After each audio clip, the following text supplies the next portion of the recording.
Guys, namaskar. Thank you for come my channel and welcome to my channel. আপনি যদি দার্জিলিং ঘুরতে যাচ্ছেন, দার্জিলিং ঘুরতে গেলে এই 7টা জায়গা ভেরি ইম্পর্টেন্ট। সেই 7টা জায়গা আপনাকে ঘুরতেই হবে। যদি না ঘোরেন তাহলে আপনার দার্জিলিং যাওয়াটা বেকার। আবার যেতে হবে। সো তাই একবারে গিয়ে ঘোরাটা ভালো।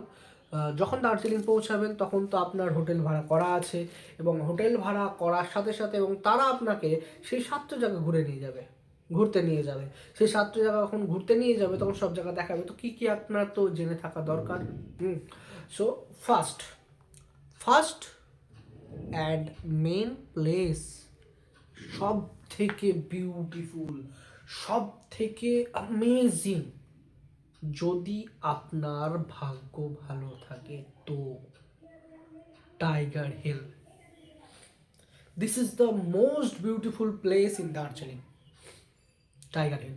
যদি আকাশ পরিষ্কার পান, যদি আপনি সানরাইজ ভালোভাবে দেখতে পান, এবং তার সাথে সেই সানরাইজের যে আলো কাঞ্চনজঙ্ঘার ওপর পড়ে গিয়ে কাঞ্চনজঙ্ঘাটা পুরো গোল্ডেন কালার হয়ে যাচ্ছে, এরকম যদি দেখতে পান তো টাইগার হিল আপনার জন্য জান্নাত, জাস্ট জান্নাত।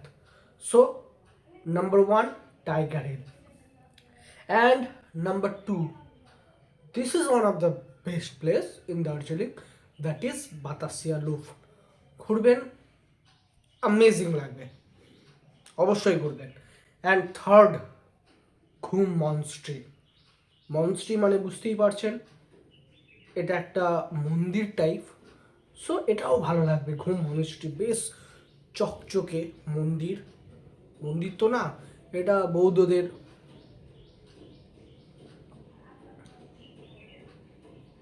সো ঘুম মনস্ট্রি আপনার খাতায় নোট করে রাখুন। ওকে, 3টে লিখে রেখেছেন? অবশ্যই লিখে রাখবেন, কারণ লিখে না রাখলে বারবার দেখতে হবে, বারবার বিভিন্ন ভিডিও দেখতে হবে। And fourth, Japanese piece pakora. This is one of the best place. আমি যেইগুলো বলছি, আমি যেই প্লেসগুলো বলছি সেগুলো সবই কিন্তু বেস্ট প্লেস। সেই সবগুলো আমি ঘুরেছি। সো আমার তো ঘুরতে গিয়ে অত ভিডিও করতে ভালো লাগে না, অ্যান্ড আমি ইউটিউবের ব্যাপারে জানতামও না। এই দেখে নিজেও একটা ভিডিও করার ইচ্ছে হলো যে যারা এখানে আসবে, দার্জিলিং ঘুরতে আসবে বা বিভিন্ন জায়গা, যদি আমার ভিডিও দেখে তাহলে তার একটু আইডিয়া হবে এবং সে ভালোভাবে ঘুরতে পারবে। এইটুকুই আমার উদ্দেশ্য। অ্যান্ড 5 নম্বর, এটা সবাই কিন্তু দেখায় না। আপনি আপনার ড্রাইভারকে বলে বা যে হোটেলে থাকছেন সেই হোটেলে বলে আপনি কিন্তু অবশ্যই যাবেন। So 5 is Himalayan mountain institute, HMI। এটা কিন্তু যাবে না, সবাই কিন্তু নিয়ে যায় না বা সবাই এটা জানেও না। And 6 number, that is Padmaja Naidu zoological park. এই পার্কটা হেভি লাগবে। এখানে অনেক জন্তু জানোয়ার আছে, যেমন বাঘ থেকে শুরু করে, সিংহ থেকে শুরু করে, এখন অরিজিনালের যে অ্যানিমালগুলো এবং পার্কে থাকা অ্যানিমাল, এদের মধ্যে কিন্তু আকাশ জমিন পার্থক্য। ওদের নেচারই হচ্ছে বাইরে ঘুরে বেড়ানো এবং নিজে থেকে শিকার করা।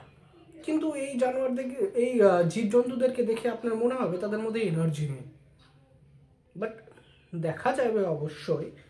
বাট সেই পরিমাণে ধরেন একটা হিংস্র জানোয়ার যেমন হয়, তাদের মধ্যে যেরকম এনার্জেটিক ভাব থাকে বা তারা যেরকম দেখতে হয়, সেরকম কিন্তু হয় না। সো পার্কটা ঘুরবেন, এক্সপিরিয়েন্স হবে প্রচুর। And last but not list, that is Tenzing rock. এটাও খুব ভালো প্লেস। আপনি ঘুরবেন, খুব আনন্দ হবে, খুব এনজয় পাবেন। এবং Darjeeling one of the best place for that kind of person, যারা ধরেন একটু পাহাড় ভালোবাসে, যারা ধরেন এই একটু শান্ত পরিবেশ ভালোবাসে, তাদের জন্য বেস্ট, অ্যামেজিং। এবং এইখানে অতটা পরিমাণ ঠান্ডা থাকে না যতটা সিকিমে গেলে আপনি পাবেন, এবং অতটাও গরম থাকে না যেটা আপনি ধরেন সমতলে থাকলে যেরকম পাবেন। এটা একদম আপনার এনভায়রনমেন্টের আপনি যেরকম পছন্দ করবেন সেই রকমই পরিবেশ আপনাকে ডেলিভার করবে, এবং আপনি জাস্ট পাগল হয়ে যাবেন এর ভালোবাসাতে, দার্জিলিংয়ের ভালোবাসাতে। মনে হবে বারবার যায়, আবার যায়। শুধু একবারেই না, দুবার, তিনবার, চারবার। সো যান, আপনি দার্জিলিং ঘুরে আসেন। এবং আই সাজেস্ট ইউ, নেক্সট বার যখন দার্জিলিং যাবেন, আর এই 7টা প্লেস না, আমি আরও অফবিট বলবো আপনাদেরকে, এই চ্যানেলেই পাবেন। সেই অফবিটগুলো যান, লাইফটা চেঞ্জ করে দেবো, চেঞ্জ। এইগুলোতে যদি ঘোরেন না, অ্যামেজিং লাগবে, বলে বোঝাতে পারবো না। I have no word to explain. Just amazing. So, thank you for watching my video and please like, comment করো তুমি যদি দার্জিলিং যেতে চাও বা দার্জিলিং গিয়েছো, তাহলে তোমার এক্সপিরিয়েন্স কীরকম। অ্যান্ড যদি চাও তো শেয়ার করো, অ্যান্ড সাবস্ক্রাইব অবশ্যই, please please please please please please please please. Tata.